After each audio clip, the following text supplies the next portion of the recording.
의외의 선택 우리 세 번째 편견을 넘은 이제 하나님의 캐스팅 우리 히든 챔프 이제 세 번째 시간이 되겠는데 우리가 세상에 그 오디션이 있고 또 이제 하나님의 캐스팅을 우리가 이제 오늘 이 시간에 우리 함께 같이 보도록 하는데 하나님께서 이 사람을 그 선택을 하시고 그 사람을 이제 부르시는데 우리 인간적인 생각으로는 왜 저 사람을 왜 굳이 이런 그런 인물들이 성경에 보면 많이 나오죠. 그냥 우리가 대표적으로 예수님의 12 제자만 우리가 살펴본다고 하더라도 그때 사람이 없어서 그 베드로, 안드레, 야고보, 요한, 도마 이렇게 이들을 찾아가셨겠냐라는 거예요. 이 어부와 그 외에 다른 직종에 종사하는 사람들을 말이죠. 가만히 보면은 당시에 가장 엘리트 그룹이라고 할 수 있는 그 사람들도 유대 사회에 굉장히 많았을 텐데 예수님께서는 굳이 바닷가로 가셔서 먼저 그들을 부르시고 또 세리였던 그 마태를 부르시는 그런 장면들을 우리가 보게 되죠. 그러니까 그거 자체만 보더라도 어떻습니까? 예수님께서 먼저 이 땅에 오셔서 제자를 부르셨을 때 의외죠. 의외. 예상하지 못한 거. 지금이야 우리는 워낙 익숙하니까 이 말씀을 우리가 교회에서 워낙 많이 들었기 때문에 이 부분이 익숙하지만은 세상적인 관점에서는 이거는 굉장히 의외의 선택이라는 겁니다. 그런데 이 창세기서부터 이렇게 쭉 살펴보면 그런 하나님의 의외의 선택들이 매우 많이 있어요. 물론 하나님께서는 그 시대에 역량이 풍부하고 많은 것을 배우고 또 좋은 배경을 가진 사람들을 사용하시기도 합니다. 그런데 하나님께서는 그거와는 또 다른 결로 다른 의외의 선택을 하시면서 사람을 부르시는 것이 사실은 훨씬 더 비율적으로 보지 않습니까? 그럼 훨씬 많아요. 그래서 하나님의 캐스팅은 인간의 편견 그리고 인간의 그 관점을 넘어서는 그런 캐스팅이 굉장히 많아요. 자, 여기 보시면 세상의 오디션과 하나님의 캐스팅이 있어요. 월드스 뷰가 있고 가스 뷰가 있어요. 하나님이 보시는 그 사람의 관점이 있고요. 세상이 사람을 보는 관점이 있어요. 그런데 여기서 우리가 얘기하고 있는 이 세상이라는 것은 하나님의 시야, 하나님의 뜻과는 다른 세상적인 기준에서 그 사람과 세상을 바라보는 거잖아요. 이것을 뭐라고 얘기하면 세계관이라고 하지 않습니까? 그래서 우리가 이 성경적 세계관을 일컬어서 기독교 세계관이라고 하죠. 그래서 우리가 이 기독교 세계관에 대해서 우리가 이전에도 우리가 계속 깊이 있게 살펴보는 시간을 가지지 않았습니까? 이렇게 하나님께서 한 사람을 택하여서 부르시고 그 사람을 사용을 하실 때는 기독교 세계관, 성경적 세계관으로 우리가 바라볼 때 하나님의 뜻을 우리가 온전히 이해할 수가 있어요. 그러니까 나의 세상적인 관점으로 내 세계관을 그대로 갖고 이것을 보면 이것은 의외의 선택이 될 수밖에 없는 거예요. 그러니까 사실은 오늘 말씀의 제목은 역설적인 거죠. 성경적 하나님의 관점에서는 당연한 선택인 거예요. 그런데 세상의 관점에서 보니까 어떻습니까? 이것이 의외의 선택처럼 보이게 되는 거죠. 편견이 아니라 그냥 당연한 거예요. 하나님의 캐스팅 입장에서는. 이 측면에서 우리가 오늘 이 주제를 우리가 보자라는 겁니다. 그래서 세상의 오디션은 어떻습니까? 외모 중심적이죠. 여기서 여러분 외모라는 것은 얼굴 생김새만을 말하는 것이 아닙니다. 그 사람의 어떤 사회적인 위치, 배경, 갖추어져 있는 스펙, 그 모든 것을 총망라해서 외모라고 얘기하는 겁니다. 그리고 세상은 어떻습니까? 준비된 사람을 찾죠. 많이 준비가 되어 있는 게 훨씬 더 안전하죠. 기업 입장에서는 당연한 얘기 아니겠습니까? 여러분이 저기 자영업 장사를 하시는데 그럼 아무나 사람을 뽑겠습니까? 그 종업원을 뽑을 때 다 면접을 하고, 편의점에서도 아무리 사람이 없다고, 일손이 부족하다고 하더라도 그거 다 보죠. 근데 세상에 이 오디션이 어떻습니까? 점점 지금 시대에는 어떻습니까? 더 어렵죠. 통과하기가 더 어려워요. 그쵸? 요 K-팝 오디션 프로그램 지금도 한창 유행하잖아요. 가수들 그 오디션 보면. 그럼 뭐예요? 딱 한 명 남겨놓고 다 떨어뜨리지 않습니까? 순차적으로. 옛날에 그 K-팝 스탄지 그 있었지 않습니까? 거기에 보면은 그 우리나라에서 그 K-팝을 호령하고 있는 그 연예 기획사들이 나와서 쭉 해서 하나씩 떨어뜨리고 왜 떨어졌는지 왜 떨어졌는지 얘기하지 않습니까? 근데 우리가 입장에서 볼 땐 어떻습니까? 왜 제가 떨어지지? 왜 저 친구가 왜 저렇게 노래를 잘하는데? 그런 경우도 종종 보죠. 그럼 그때는 이제 관점이 그런 거죠. 그런데 그렇게 해서 다 떨어뜨리고 딱 한 명 남겨놓아서 이제 K-팝 스타다라고 해요. 근데 여러분 그 사 중에 몇 명이나 지금 이 가요계나 이 K-팝에서 활동하고 있는 사람이 몇 명인지 한번 개수를 한번 해보세요. 몇 명이나 있는지. 그렇게 해가지고 딱 한 명 남았는데 그 한 사람 중에서도 과연 지금 진짜 K-팝 진짜 그들이 원하는 그 대스타가 된 사람이 과연 몇 명이나 이제 보시라고요. 앨범 하나도 제대로 못 낸 사람이 수두룩일걸요. 우리는 기억도 못하는 사람이 많아요. 이처럼 세상의 오디션은 그렇다라는 겁니다. 여러분 점점 어려워집니다. 점점.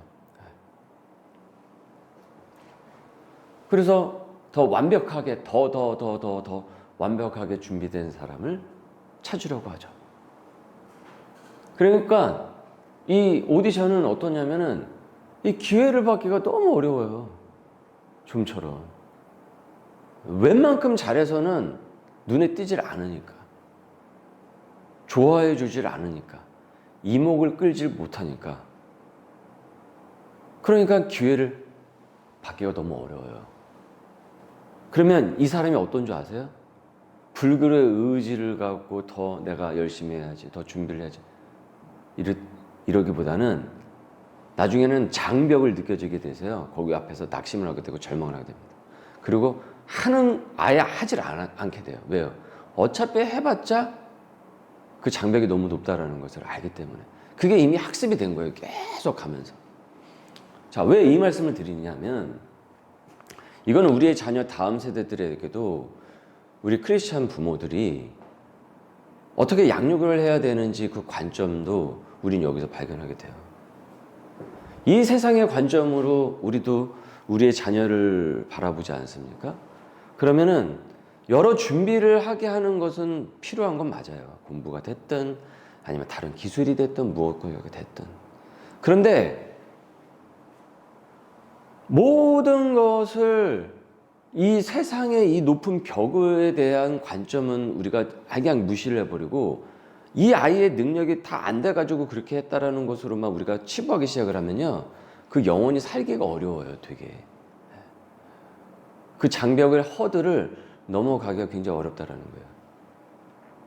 근데 사실은 이게 사실은 우리 이 사회에 흐르고 있는 세계관의 비극입니다.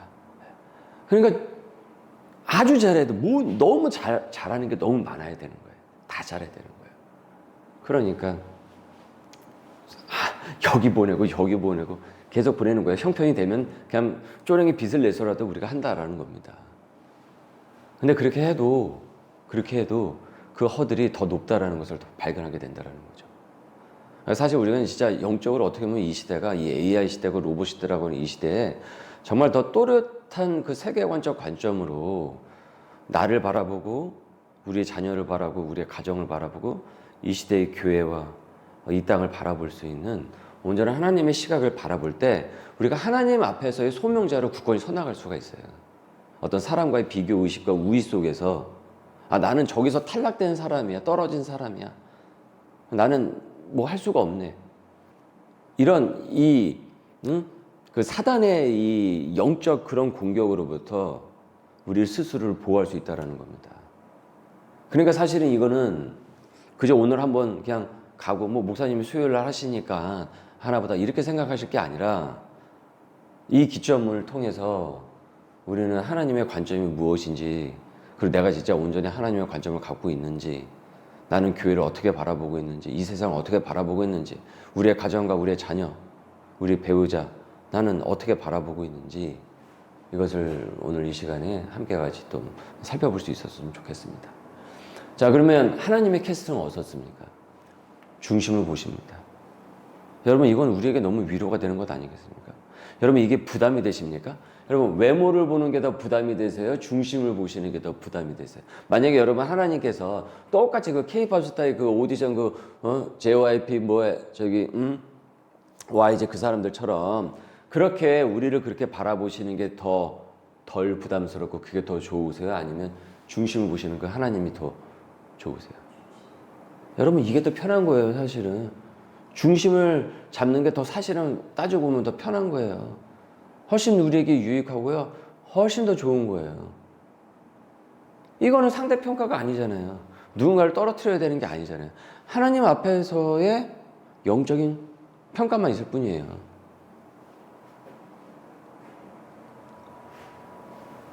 그리고 하나님께서 사람을 캐스팅을 하는데 유독 상처가 많은 사람, 상처를 입은 사람, 깊게 찔린 사람, 그리고 약한 자라고 하는 그 사람을 들어 쓰시는 경우가 매우 많아요. 매우 많습니다. 아주 많습니다.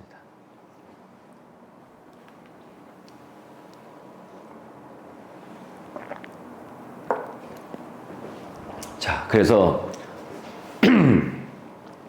사도 바울은 고린도전서 1장 27절 고린도 교회를 향한 그 서신에서 사도 바울은 이렇게 얘기를 합니다. 뭐라고 얘기하냐면 하나님께서는 세상의 미련한 것들을 저와 여러분이 미련한 겁니다. 미련한 것들을 택하셔가지고 지혜 있는 자들을 자칭 자기가 되게 지혜가 많다라고 하는 사람들을 부끄럽게 하시려고 오히려 그 미련하다라고 생각하는 그 사람들을 허물 많다라고 생각하는 사람들을 상처가 많다라고 생각하는 사람들을 수많은 오디션에서 계속 낙방을 해가지고 그 허들의 앞에서 계속 절망했던 그 사람들을 들어서 사용을 하시는데 그래서 누구를 부끄럽게 하신다고요? 내가 더 부끄러워진다고요? 아니요.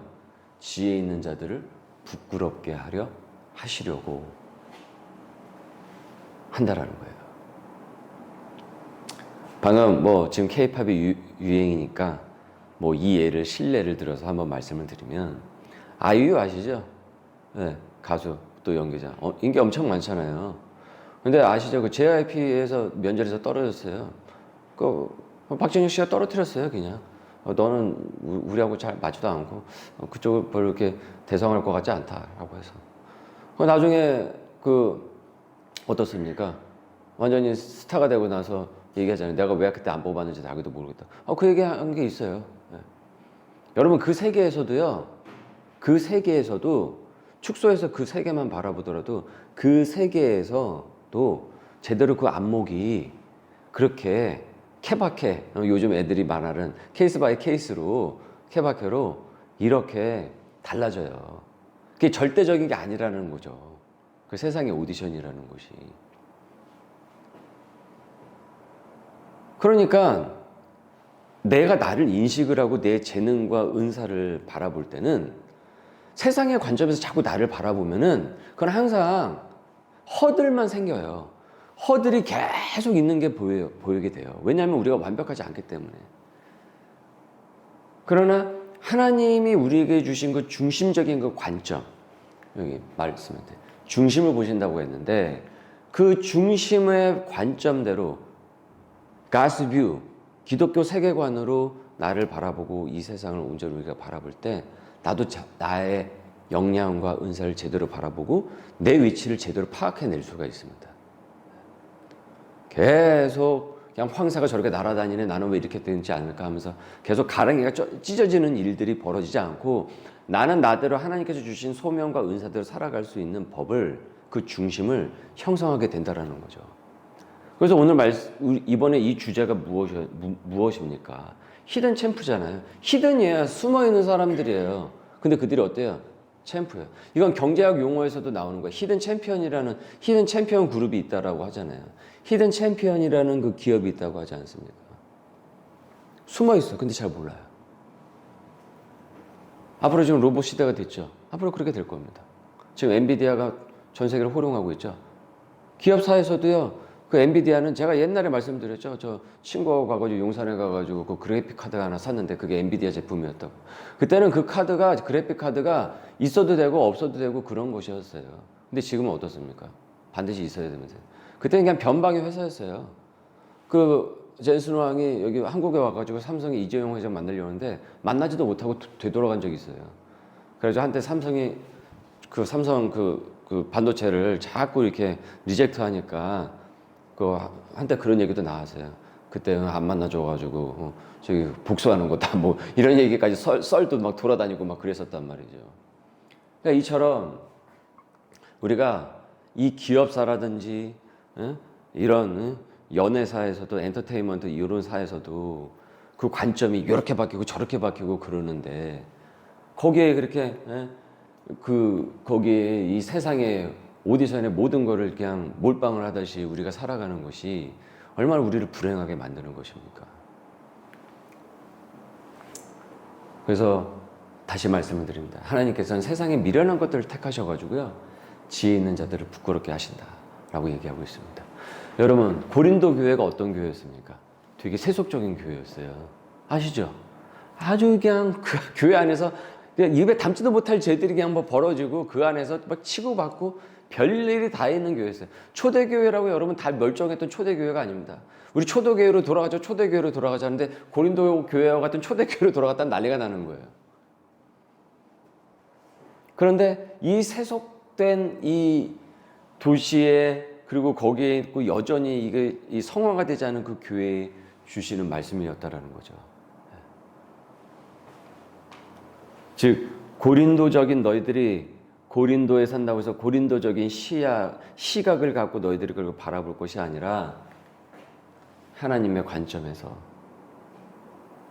성령의 관점에서 그걸 바라볼 수 있어야 된다라고 얘기한 거죠. 그래서 미련한 것들을 택하사 지혜 있는 자들을 부끄럽게 하려 하신다라고 합니다. 사실 이 말씀은요 되게 폭탄과 같은 말씀입니다. 왜냐하면 이 시대에 이런 얘기를 들어볼 수가 없거든요. 그 정서가 아니거든요. 이 고린도는 그런 정서가 아니거든요. 전적으로 이런 정서거든요. 고린도가. 자, 그래서 오늘 우리가 살펴볼 이 반전의 주인공이 있습니다. 그 반전의 주인공 우리가 4명을 우리가 살펴보는데, 자, 먼저는 입다, 그다음에 부살렐, 여호세바, 그다음에 어린 여종이에요. 요 4 인물들을 우리가 함께 같이 살펴보도록 하겠습니다. 자, 입다. 상처와 거절감을 사명으로 승화시킨 남자입니다. 여기 보듯이 쫓겨난 아들로 나와 있죠. 네. 가장 비참한 출발이죠. 이 사람이 당시에 이제 기생의 아들이었어요. 그래서 되게 이때는 출생 신분에 대해서 굉장히 이 엄격하고 이 허들이 굉장히 큰 시대 아닙니까? 그래서 태생부터 환영받지 못해요. 당신은 사랑받기 위해 태어난 사람이어야 되는데 당신은 사랑받지 못하기 위해서 태어난 거예요. 이런 경우가 어디 있습니까? 생명은 귀한 건데 태어나자마자 환영을 받지 못해요. 그런 삶이라는 거죠. 그리고 이 가문으로부터 또 축출을 당합니다. 이 이복 형제들의 이 등살에 아주 그냥 이 못 이겨가지고 너는 기업을 잊지 못하네. 너는 우리 가문의 사람이라고 할 수가 없어. 야, 넌 서자인데 네가 무슨 우리 가문에서 네가 활동을 할 수가 있겠어? 너는 나가리야. 하고 진짜 나가리를 시켜버리는 거예요. 그 쫓겨나요. 자, 그러면은 이때 각 사람의 성향과 성품에 따라서 여러 가지 반응이 나올 수 있어요. 오히려 내가 이렇게 됐기 때문에 다시 내가 나아가야지 라고 할 수도 있고, 아니면 자포자기라는 거죠. 그래, 원래 내가 이랬으니까. 나는 그렇게 태어났잖아. 다들 나한테 그렇게 얘기를 하잖아. 그래서 사회 부적응자들과 어울리면서 밑바닥 인생을 완전히 살게 됩니다. 나는 나대로 살겠다. 그냥 형천박자 살겠다. 그리고 거기서 또 우두머리까지 역할을 해요. 그냥 깡패짓도 하고 뭐 건달짓도 하고 그렇다고 하는 거죠. 그때 당시에 마약이 있었다고 한다면 분명히 마약도 했을 거예요. 그러니까 이때 이 입다는 이때 무슨 생각을 하면서 살았던 것입니까? 이 관점이 어떤 관점을 갖고 있었던 겁니까? 이 관점을 월드스 뷰, 세상적 관점으로 그대로 자기도 어떻습니까? 자기 자신을 바라본 거죠. 그죠? 그 오디션이 너무 허들이 높았던 거 아니에요. 집에서도 지금 그걸 계속 겪었던 거 아닙니까? 그러니까 자기도 어때요? 자기 자신을 그렇게 바라본 거예요. 그러니까 나오는 결과는 어떨까요? 그 열매, 삶의 열매는 어떻게 되겠어요? 이런 거예요. 잡녀의 우두머리다. 잡녀 이렇게 나와요, 성경에. 그러니까 얼마나 허랑방탕하고 건달짓을 했으면은 이렇게 지금 표현이 되겠냐라는 거죠. 자, 그런데 의외의 캐스팅을 이제 하나님께서 하시는 거죠. 이 사람을, 이 입다를 하나님께서 사용하시겠자 데려옵니다. 캐스팅을 하신다는 거예요. 그래서 말씀의 내용이 쭉 긴데, 암몬 자손이 쳐들어오는데 죄다 도망가고 자기 살 길에 바쁜 거예요. 그런데 그를 쫓아냈던 장로들이 누굴 찾아오냐면 바로 이 입다를 찾아오게 됩니다. 이거는 성령께서 사실은 하나님께서 그 마음을 움직여서 이들을 찾아오게끔 하신 것이죠. 그래서 오히려 우리의 우두머리가 되어, 우리의 지도자가 되어 달라라고 무릎을 꿇게 됩니다. 쫓아냈는데 나름의 호기와 또 입다라면은 이러지 않지 않을까라는 것이 이제 생각이 났던 것 같아요. 그래서 그를 다시 찾아와서 무릎을 꿇고 이 입다에게 요청을 하게 되죠. 그때 사사기 11장 29절 이렇게 나옵니다. 여호와의 영이 입다에게 임하셨다라고 나와요. 이게 무엇을 얘기합니까? 관점이 어떻다라는 거예요. 입다의 관점이, 세계관이 바뀌었다라는 거예요. 바뀌었다라는 겁니다. 세상의 영의 관점으로 자기도 자기를 바라보는 것이 아니라 하나님의 영의 관점으로 자신을 바라보기 시작을 한 것이죠. 올바른 자아상, 하나님 앞에서의 나의 모습을 진짜 제대로 바라보려면요, 여러분 말씀 앞에서, 기도 앞에서 나를 제대로 바라볼 때 그게 여러분 진짜 제대로 바라보는 겁니다. 누가 나를 평가를 하는 그 평판 이전에 그게 먼저 되어야 됩니다. 평판과 이런 것들은 나중입니다. 그게 먼저가 아니고요. 먼저 하나님 앞에서의 내 모습이 어떠냐라는 거죠. 내 성품, 나의 일상, 내가 어떻게 살아가고 내가 무엇을 할 수 있는, 이것을 먼저 바라보는 게 먼저여야 됩니다. 즉 입다의 시야와 시각이, 세계관이 어땠어요? 바뀌었다라는 겁니다. 그래서 상처 많은 그 불량배가 건달이 하나님의 구원자로 변모를 하게 돼요. 하나님께서 사람을 이렇게 사용하신다는 거죠. 이처럼 입다도 열등감이 많았던 거 아닙니까? 출신에 대한 거. 특히 그때 당시에는 출신이 굉장히 중요한 이 스펙이었으니까. 성골이냐 아니냐, 성골이냐 진골이냐 아니면 아니냐, 이런 게 되게 중요한 때였으니까. 그냥 이렇게 얘기합니다. 나의 열등감은 그래서 여러분 걸림돌이냐 디딤돌이냐라는 겁니다. 세상의 관점에서 보면은 그거는 언제나 걸림돌인 경우가 많죠. 그러면 자신이 자란 배경과 그 모든 것들은 항상 한탄하고 원망스러운 게 많은 거죠. 그러나 하나님께서 약한 자를 들어 쓰시고 그 약한 자를 들어 쓰시면서 세상에 지혜 있는 자들을 부끄럽게 하려고 하신다라는 이 영적인 관점으로 나를 바라보고 세상을 바라본다고 한다면 걸림돌이 아니라 오히려 그것은 무엇이 될 수 있습니까? 디딤돌이 될 수가 있는 것이죠. 여러분, 이 세계관을 갖고 살아가는 사람이 결국은 외모가 아니라 중심이 살아있는 사람이라는 것입니다. 즉 우리가 세상의 거절감에 세상의 오디션을 여기저기서 만들어 놓은 오디션이 있잖아요. 나에 대해서 이렇게 잘을 대잖아요. 계속 이렇게 잘을 대잖아요. 예. 누구는 요만한 자를 들이대고 어떤 데를 가면 또 이만한 자를 들이대고 계속 이렇게 자를 들이대잖아요. 평가질을 하잖아요. 세상이 자꾸. 그 나도 누군가를 이렇게 평가하지 않습니까? 그것도 문제예요. 나도 평가받는 거 싫어하면서 나도 되게 막 평가한다니까요. 기분 나빠하고 그러면서 나도 그래요. 그러고 있어요. 그 왜 그럴까요? 여전히 내가 내 영적 세계관이 세계관과 이런 것들이 사고방식이 여전히 거기에 머물러 있을 때 더 그래요. 그러나 내가 그 안에서 온전한 하나님의 세계관으로 나를 바라보게 되면 그 영혼도 그 세계관으로 그를 바라보게 돼요. 입다를 그렇게 입다로서 서자로서 바라보는 것이 아니라 다르게 바라보듯이 말이죠. 그렇게 우리가 그와 같은 거절감에 매몰되지 않고 우리가 하나님을 붙들 때 오히려 그 상처는 강력한 리더십의 원천이 될 수가 있습니다. 자, 두 번째 우리가 오늘 살펴볼 인물입니다. 여호세바입니다. 이 사람은 어떤 사람이냐? 이 멸망의 위기 속에서 이 언약의 불씨를 지켜낸 여인이었어요. 그래서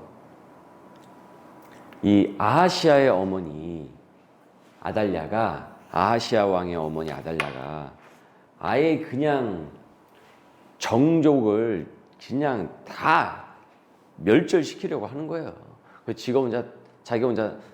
자기 집에 혼자 다 해먹으려고, 쉽게 말씀을 드려서. 그래서 왕의 자손을 모두 멸절을 하려고 합니다. 그래서 이 성경에 보면 이 메시아의 계보가 쭉 이렇게 나오지 않습니까? 그래서 메시아의 계보가 끊어질 뻔한 아주 역사상 가장 위험한 순간이 돼요. 사실은 약한 그 아달랴가. 그런데 거기서 한 아이를, 핏덩이를 훔쳐가지고 숨겨요. 근데 그걸 누가 하냐면 여호세바가 해요. 여호세바가. 근데 여러분, 아이러니하게 이 여호세바가 누군지 아십니까? 출신이 엄마가 아달랴예요. 아달랴의 딸이에요. 그래서 이 왕자들 사이에서 갓난아기 요아스를 어떻게 해가지고 훔쳐내서 살려요. 그냥 굉장한 거죠. 엄마예요, 엄마. 근데 엄마의 그 폭군적인 그걸 보고서 이건 아니다 싶었던 거예요. 그래서 아이 하나를 급히 해가지고 겨우 살려서 이제 그냥 숨기면서 데리고 오죠. 그래서 이 여인이 제사장 여호야다의 아내인데 성전 침실에서 여러분 이 아이를 6년 동안 여러분 키워서 숨깁니다. 여러분 이게 얼마나 어렵겠습니까? 애기는 울지 않습니까? 응애 하고.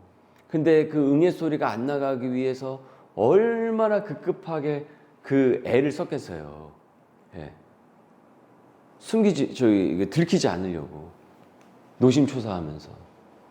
근데 이 어미 성격에는요, 딸이라고 할지라도 만약에 이랬다고 하면 딸도 죽는 거예요. 자기도 죽는 거예요. 자기 목숨도 죽는 거예요. 그것만이에요? 제사장 여호야다까지 다 한 통 속에다 해가지고 다 하는 거예요. 너도 알고 있었지? 네 아내가 하는데 너는 왜 몰라? 하면서. 이 여호야다는 사위가 되는 거죠. 그러니까 당시에 이 인간적인 혈기와 그 인간적인 그런 풍토가 만연한다면 가족이고 뭐고 그것도 보이지 않는 겁니다. 영혼이 보이지 않는데 뭐 가족이 뭘 보이겠습니까? 자기만 중요한 것이지. 완전 동물의 왕국이죠, 사실은. 그러니까 여러분, 하나님이 없다라고 믿으면 이렇게 살 수 있어요. 이기적 유전자만 살아남는 거죠. 내가 힘이 세니까. 근데 죽음을 각오했던 이 여인의 결단이 어떻습니까? 그 다윗의 그 등불을 지켜내죠. 그 계보를 쭉 지켜냅니다. 그래서 이 요아스를 살리고, 요아스가 어떻습니까? 훗날 이제 왕의 자리에 이제 오르게 되는 그 가교 역할을 매우 충실하게 하죠. 여러분, 이 여인이 나라를 세운 건 아닙니다. 그러나 아주 중요한 역할을 하죠. 숨겨진 수호자다. 약자의 용기가 있다는 거예요. 칼을 든 권력 앞에 아기를 아는 여인은 되게 약해 보이지 않습니까? 그죠? 근데 결국 어떻습니까? 그 생명이 승리를 하게 돼요. 그러니까 내가 약하다고 해가지고 용기도 없는 건 아닌 거예요. 그 약자의 용기가 오히려 더 커요. 하나님께서는 그 용기를 사용하신다는 거죠. 여러분, 건강한 교회는 이와 같은 용기 있는 성도들이 많은 교회가 건강한 교회입니다. 나는 약하니까 이걸 할 수가 없어. 나는 뭐지, 재능이 별로 없어. 은사가 별로 없어. 아니에요. 그 역량 안에서 용기를 갖고 주신 영역을 개척해 나가면 얼마든지 하나님께서 그 역할로 우리를 사용하십니다.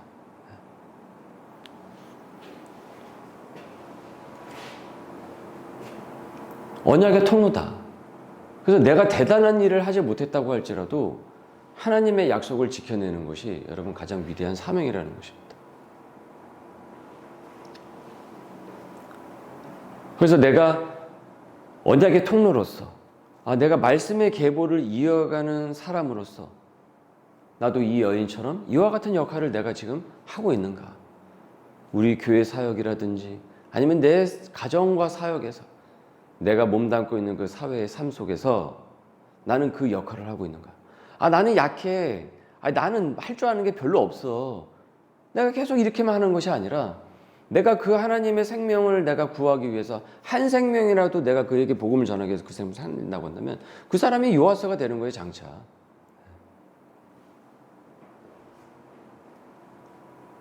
그 사람이 결국 여러분 언약의 통로의 역할을 하는 것입니다. 그래서 성경에서 이 여호세바에 대해서 이 언약의 불씨를 지켜낸 여인으로 평가를 받고 있는 거죠. 위대한 여인이죠. 그리고 이제 이와 같은 그 인물들은 우리가 잘 이렇게 보지 않으면 그냥 넘어갈 때가 많이 있어요. 자, 우리 세 번째는 누구냐면 부살렐과 오홀리압입니다. 즉 나의 재능이, 기술이 성직이 되는 비밀이다. 성직에 대한 이 개념을 지금 이 부살렐과 오홀리압에게서 우리는 볼 수 있다는 겁니다. 우리는 성직하면 항상 목사님만 성직이라고 생각을 하시죠? 그렇게 생각할 때가 많죠. 근데 만인 제사장이에요. 그것이 예수님이 오신 이후로 모든 것이 관점이 다 바뀌었어요. 옛날에는 제사장, 구약시대는 제사장 그룹만 성직이다라고 생각을 했어요. 레위 지파라든지. 그러나 예수 그리스도께서 오셔서 그분이 큰 대제사장이 되셨기 때문에 우리는 만인 제사, 그게 기독교 세계관이에요. 그렇기 때문에 크리스찬이 하고 있는 그 일은, 모든 일은 그 일이 하나님의 일이 될 수 있는 영역이 확장이 된 거예요. 그래서 우리 지난 주일에 사람의 일인지 하나님의 일인지에 대해서 우리가 살펴보지 않았습니까? 그래서 이 부살렐과 오홀리압은 광야의 아티스트다 라고 이제 평가할 수 있을 것 같습니다. 이 성막 건설이라는 것이 여러분 모세 혼자 이거 할 수 있습니까? 네? 모세 혼자 기술 다 배워가지고 그 기술도 배우고 천막 만드는 기술도 하고 뭐도 하고 다 그 혼자 다 해요? 혼자 이국하고 다 해요? 그렇게 하면 안 되죠. 그래서 이것을 함께 같이 돕는 사람들이 뽑았어요. 근데 그 중에 이 두 사람이 있었는데 바로 부살렐과 오홀리압이었어요. 부살렐은 이 세공과 조각이 뛰어난 기술자였고 이 오홀리압은 이 성막을 제작할 때 이 부살렐의 이 보호자 역할을 했어요. 예, 그 옆에서 서브 역할을 함께 했다라는 거죠. 근데 이 사람이 주로 했던 거는 무엇이었냐면은 주로 이 그 휘장, 의복 이와 같은 거 있죠. 직물을 관리를 했어요. 이 사람이. 그걸 짜고 성막에 보면은 이제 이것만 기둥만 세우고 그러는 것이 아니라 어떻습니까? 세공만 하는 것이 아니라 이 천과 이런 이 직물 이런 것이 되게 중요했잖아요. 이런 것을 맡아서 하는 사람이 바로 이제 이 오홀리압이었다라는 거죠. 그래서 하나님께서는 금속, 보석, 나무를 다루는 장인들 그리고 그런 이 직물을 다루는 이와 같은 사람들을 지명하여서 부르셨는데 이 사람들은 모세처럼 말씀을 전하는 스피커는 아니었어요. 대신 무엇으로 그 역할을 합니까? 손으로 하는 거예요. 입이 아니라 손으로 하는 사람들이었다는 거죠. 테크니션이었습니다. 이 손이 굉장히 중요하잖아요, 우리에게. 지금 로봇 시대라고 하는데 지금 로봇에서 여러분 제일 어려운 영역이 손이래요. 손. 이 손이래요. 그래서 이 손을 지금의 우리처럼 이걸 들고 내리고 결안을 쥐고 놓고 이게 아주 정교한 거래요. 이게. 그러니까 여러분 지금 제가 이렇게 컵을 들고 이 포인터를 들고 내리고 이렇게 막 또 이제 여러분에게 바디랭귀지를 하는 이 손 모양 자체가 그냥 그 당연한 것이 아니라 이게 정말 신묘막측한 거죠. 그래서 손으로 이것을 만드는 사람들이었어요. 기능직 아니 성직이라는 것입니다. 그래서 이렇게 말씀 나옵니다. 하나님의 영을 그에게 충만하게 하여라는 하나님의 영을 그에게 충만하게 하여 지혜와 총명과 지식과 여러 가지 재주로 이미 구약시대 출애굽 때서부터 이미 이런 얘기가 쫙 있었던 거예요. 이미 공교한 일을 연구하게 하고 라고 했습니다. 여러분 우리가 각자 받은 그 은사가 다 다릅니다. 누구는 이걸 잘할 수 있고 누구는 이것을 잘할 수 있고 그런데 그 은사와 기술들이 어떻습니까? 합해서 선을 이뤄 나가는 거예요. 여러분 그러면 그게 성직이 되는 것입니다. 내가 이게 안 돼. 근데 나는 이쪽으로는 할 수 있고 내 마음이 이쪽에 많이 하나님께서 감동을 주셨어. 그럼 그것으로 하시면 되는 거예요. 너무 복잡하게 생각할 필요가 없어요. 그럼 그 일이 성직이 되는 것입니다. 성직이 되십시오. 성직이. 그래서 내 기술이 성소를 세우는데 쓰이게 되는 거예요. 이 세상에 하나님의 나라를 세우는데 쓰이게 되는 것입니다. 내 손이, 내 손과 발이. 그래서 성령 충만은 우리가 항상 성령 충만은 어떻습니까? 항상 열렬히 기도할 때만 이렇게 성령 충만이 임할 거로 우리는 생각을 하는데 아니요. 성령 충만의 사역을 여러분 그렇게 제한하지 마십시오. 성령 충만은 주신 영역에서 내 기술을 하나님께서 주신 그 은사의 그 기술을 발휘를 할 때도 여러분 임하게 되는 것입니다. 성령 충만케 하십니다. 보람 이상의 성령 충만한 마음을 우리에게 주신다는 거죠. 왜 그랬습니까? 그 일이 하나님의 일이 되었기 때문에 그런 거예요. 그러니까 하나님의 영이 내 안에 가득 차게 되죠. 그러니까 성령 충만하게 되는 것이죠. 내가 성령 충만하지 않다라고 한다면 무언가가 어디선가 삐끗하고 있는 거예요. 하나님의 일이 아니라 지난 주일의 말씀에서 상고한 바처럼 사람의 일로서 내가 가고 있기 때문에 내 안에 힘듦만 있고 성령 충만함이 없는 거예요. 여러분 성령 충만한 일을 하십시오. 성직이 되십시오. 즉 그래서 주의 일은 내 은사를 잘 사용하여서 그리고 그 탁월함으로 하나님의 일하는 것이 여러분 곧 예배가 됩니다. 지금 우리 교회의 예배는 이제 예배 하나로만 이렇게 우리가 함께 같이 본다고 하더라도 지금은 거의 이제 전통 예배식으로 하기 때문에 예배를 드리지만 그 안에서의 그 풍성한 더 예배가 되기 위해서는 찬양대도 있으면 찬양팀이 있어서 함께 같이 말씀 시작 전에 예배 시작 전에 그 찬양을 통해서 은혜의 예열을 시키는 일, 그거는 제가 할 수 있는 영역은 아니죠. 물론 제가 그것도 할 수 있겠지만 그것보다는 교인들이 함께 같이 그와 같은 사역과 이런 것에 함께 헌신하는 것이 훨씬 더 아름답겠죠. 그 시간에. 그리고 예배를 돕는 스텝이라든지 미디어를 돕는 스텝, 말씀이 끝나고 나서 이 말씀을 따로 편집을 해서 함께 같이 지금 이 시대 가운데서 말씀을 전하는 그 사역, 미디어 사역이라든지 아주 다양하게 있습니다. 우리 교회 사역에서도. 지금 사실 우리 교회도 이와 같은 사역들이 매우 필요합니다. 누군가가 손과 발의 그 역할을 함께 같이 할 역할이 굉장히 필요하다는 거죠. 그리고 자리를 함께 같이 채워서 새로운 성도를 맞이할 수 있는 그와 같은 환영의 분위기를 만들어. 이 모든 것들이 뭐냐면 다 히든 챔피언의 역할을 하고 있는 거예요.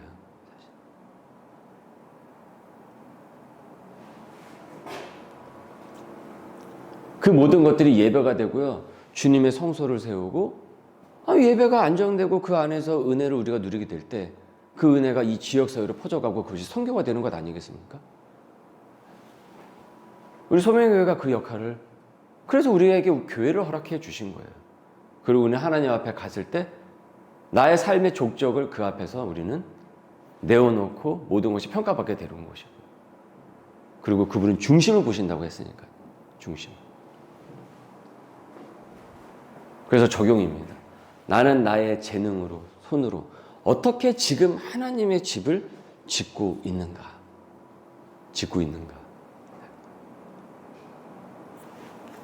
부살렐과 오홀리압의 그 영성이 우리에게 깃들 수 있기를 소망합니다.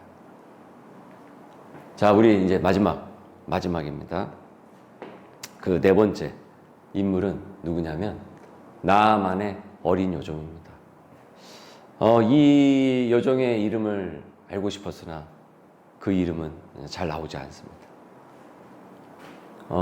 이 여종은 가장 낮은 자리에서 전한 복음의 사람이었어요. 정말 보지 않으면 보이지 않는 사람이죠, 진짜. 나아만 장군의 이야기 아시죠? 그죠? 문둥병에 걸려가지고 거기서 그 엘리사를 만나서 이제 치유되는 그 일이 있지 않습니까? 근데 이렇게 가서 이 치유를 받기까지 어땠습니까? 나아만이 장군 아니에요. 이방 민족의 장군 아닙니까? 위치가 있고 자기가 있으니까 이 허세와 소위 세상 말로 가오가 굉장한 사람이에요. 근데 내가 뭐 이름 없는 거기 가가지고 뭐 이런 거라고 저런 거라고. 그래서 아주 그냥 뻗팅겼어요. 뻗팅길 때까지 뻗팅겼던 사람이에요. 그런데 그 옆에서 어린 요종이 얘기를 해주는 거예요. 거기에 누가 있는데 한번 가보십시오. 근데 여러분 보세요. 이 여종의 배경이 어떤지 한번 보시라는 겁니다. 이름 없는 소녀입니다. 전쟁의 포로였어요. 당시 지베라와 압제를 받고 있던 때였어요. 그래서 적국 아람에게 끌려온 어린 소녀였어요. 그러니까 그냥 식구들과도 다 생이별을 하고 엄마 아빠도 없어. 어렸을 때 그렇게 자란 거예요. 얼마나 불쌍해요. 정말 엄마 아빠의 손이 너무나도 필요한 그 어린 시절에 뭐부터 한 거예요? 남 수발드는 일부터 한 거예요. 사랑을 많이 받아야 될 그때. 그래서 가장 비참한 신분이었어요. 여종이라서 비참한 것이 아니라 주변에 자신에게 사랑을 받고 사랑을 나눌 사람이 없는 게 그게 비참했던 거예요. 그리고 자신의 인생을 파괴한, 더 기구하게도 인생을 파괴하는 거죠. 그 적장 나아만이 그냥 자기네 동네를 쑥대밭으로 만든 거 아닙니까? 쉽게 말해서. 그래서 자기도 그렇게 된 거 아니에요. 그리고 그 적장 나아만의 아내를 수종드는 종이었다라는 겁니다. 그런데 어떤 연유였고 어떤 그 뒤에 이야기가 있는지는 모르겠지만은 이 여종은 하나님을 알고 있는 아이였어요. 하나님을 알았다고요. 마치 요셉처럼. 그러니까 이 얘기는 무엇입니까? 비록 여기서 이렇게 있었지만 그 마음 가운데 무엇이 있었어요? 언제나 하나님을 향한 무엇이 있었어요? 마음이 항상 있었던 거예요. 비록 여기서는 포로의 종으로서 부모와도 생리별을 한 너무나도 기구한 인생이지만 이 속에는 또 무엇이 있었어요? 마음에 믿음의 신앙의 힘이 있었다는 거죠. 그래서 뭐라고 얘기하냐면은 우리 주인이 사마리아에 계신 선지자 앞에 계셨으면은 좋겠나이다. 그가 그 나병을 고치리다 하면서 막 뻗팅겨가지고 이제는 괴로워가지고 죽을 것 같은 그 순간에 그러면 야, 네가 얘기한 그 선지자가 누구냐? 라고 해가지고 얘기가 딱딱딱딱 맞아떨어져가지고 그래가지고 엘리사에게 가는 것입니다. 그러니까 이 여종이 엘리사를 안다라는 얘기는 무엇입니까? 마음 가운데 하나님의 메시지를 알고 있었다라는 것이죠. 깨닫고 있었다라는 거예요. 이 어린 여종이. 근데 정말 너무나도 놀랍게 어떻습니까? 그 원수를 미워하고 증오하는 대신 잘 됐다. 저렇게 해서 빨리 죽어버려라. 그렇게 생각할 수 있는 것 아닙니까? 그런데 그 안에 어떤 마음을 하나님께서 주셨어요? 긍휼의 마음을 주신 거예요. 참 갖기가 어려운 마음이죠. 우리 고향을 쑥대밭으로 만들고 나를 잊혀지로 만든 저 원수 같은 놈. 사실 여기에 은장도 같은 거를 갖고 있어가지고 그냥 기회만 노리면은 죽이려고 해도 뭐라고 할 사람이 없을 텐데. 근데 그렇게 안 해도 지가 알아서 좀 있으면 죽을 거 아닙니까? 근데 오히려 살 길을 열어주죠. 그리고 그 소녀의 한마디가 장군을 살립니다. 그때서부터 어때요? 분위기가 달라져요. 사실은 그게 민족을 구한 거예요. 이 여종의 한마디가 사실은. 분위기를 쇄신시킨다고요. 이걸 보면서 우리는 이 영향력의 법칙에 대해서도 우리가 보게 됩니다. 영향력은 여러분 높은 지위에서만 나오는 것이 아닙니다. 믿음에서 오는 것입니다. 우리가 교회를 다녀도 오해할 때가 있어요. 영향력을 위치에서 나온다라고 생각을 해요. 영향력을 무슨 교회나 큰 사역을 해야지만 나온다고 생각을 해요. 그거 잘못된 겁니다. 아닙니다. 온전한 영향력은 믿음에서 나오는 겁니다. 위치에서 나오는 것이 아니고요. 그 생각을 갖고 있는 게 왜 그런 생각을 갖고 있냐면 여전히 세상적인 세계관에서 머물러 있기 때문에 그 얘기가 나오는 거예요. 무슨 주의예요? 외모 지상주의에 빠져 있는 거예요. 여전히 그게 예수를 믿고 교회를 다닌다고 하면서도 여전히 내 안에 그게 있는 거예요. 사실은. 그리고 나도 모르게 그렇게 세상을 바라보고 사람을 또 그렇게 바라봐요. 그리고 이 시대의 교회를 또 그렇게 바라봐요. 아니에요. 영향력은 믿음에서 나오는 겁니다. 여러분. 그러니까 중요한 것은 정말 나한테 믿음이 있는지 그걸 먼저 물어봐야 돼요. 내가 위치가 어떻게 되는지 무엇을 갖고 있는지 이거 이전에 먼저 믿음이 있는지. 그러면 그 믿음을 통해서 내가 작디 작은 자라고 할지라도 하나님께서는 그 믿음을 통해서 일을 하신다는 거죠.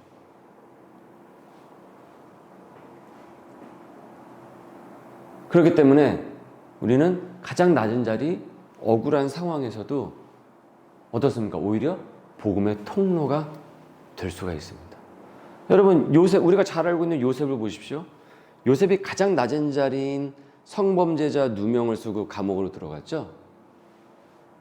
가장 밑바닥이에요. 밑바닥 중에 밑바닥이고 게다가 수치스러운 죄목을 들고 죄의 명패를 들고 온 사람이었어요. 근데 어떻습니까? 거기서 영향력이 나오죠. 여러분, 그것이 요셉의 위치에서 나왔습니까? 아니죠. 어디서 나왔습니까? 요셉의 믿음에서 나왔습니다. 여러분, 요셉이 총리가 됐다는 것을 자꾸 우리는 많이 생각을 하는데, 여러분, 요셉은 총리가 돼서 영향력이 나온 게 아니에요. 믿음이 있었기 때문에 그 영향력이 나오게 된 거예요. 총리에 있어서 영향력이 나온 것이 아닙니다. 믿음이 있었기 때문에 거기 영향력이 나온 것입니다. 그 얘기는 무엇입니까? 내가 지금 믿음이 있으면 믿는 자에게는 능치 못할 일이 없느니라. 지난 새벽 시간에 우리가 배웠듯이 그 믿음을 통해서 하나님께서 하실 일을 하신다라는 거죠. 그러니까 물으세요. 내 위치가 이걸 따지기 전에 이걸 따지기 전에 내가 믿음이 있는가? 진짜 온전한 믿음이 있는가? 그걸 우리는 하나님께 물어봐야죠. 말씀 앞에서 나를 봐야 되고. 그러면 믿는 자에게는 능치 못할 일이 없게 되는 것입니다. 우리는 그 믿음 가운데 살아가는 것입니다.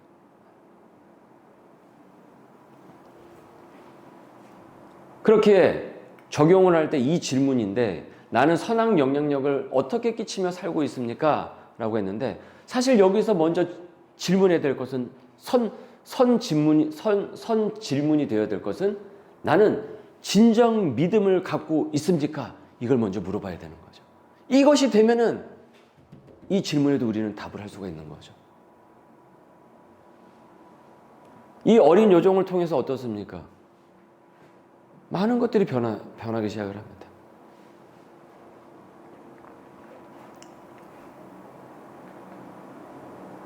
그렇기 때문에 내가 바로 누구라고요? 바로 그 믿음의 주인공이라는 거예요. 그 주인공이다. 그래서 우리 하나님은 그 믿음을 통해서 약점을 어떻습니까? 강점으로 바꾸십니다. 그리고 상처를 어떻다고요? 사명으로 바꾸신다. 당신은 상처가 많은 사람이 아니라 당신은 사명으로 달려가는 사람이다. 크리스찬은 그래서 다른 겁니다. 여러분, 이것이 세상을 이기는 믿음이에요. 세상을 이기는 그리스도인입니다. 오늘 내가 그 믿음을 갖고 있습니까? 그럼 나는 세상을 이기고 있는 것입니다. 왜요?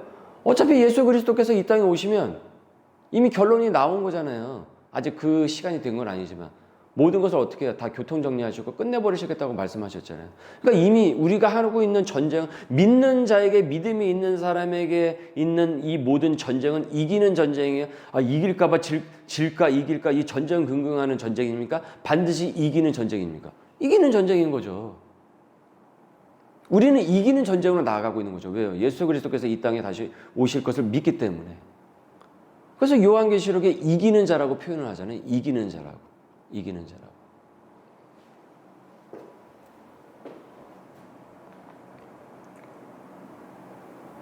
나의 배경, 과거, 현재의 모습 때문에 하나님의 쓰임을 내가 제한하고 있지는 않습니까?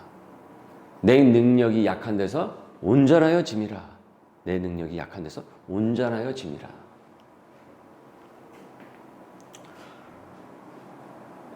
말씀입니다. 내가 보는 것은 사람과 같지 아니하니 사람은 외모를 보거니와 나 여호와는 중심을 보느니라. 가난한 자를 먼지 더미에서 일으키시며 궁핍한 자를 거름더미에서 들어세워 지도자들 곧 그의 백성의 지도자들과 함께 세우시며. 여러분, 우리가 믿고 있는 하나님은 이런 하나님이십니다. 세상의 관점을 죄다 지워버리고 하나님의 관점으로 믿음의 사람으로 우뚝 설 수 있는 우리 히든 챔프의 그 영성을 가질 수 있기를 주님의 이름으로 소망합니다. 기도하겠습니다.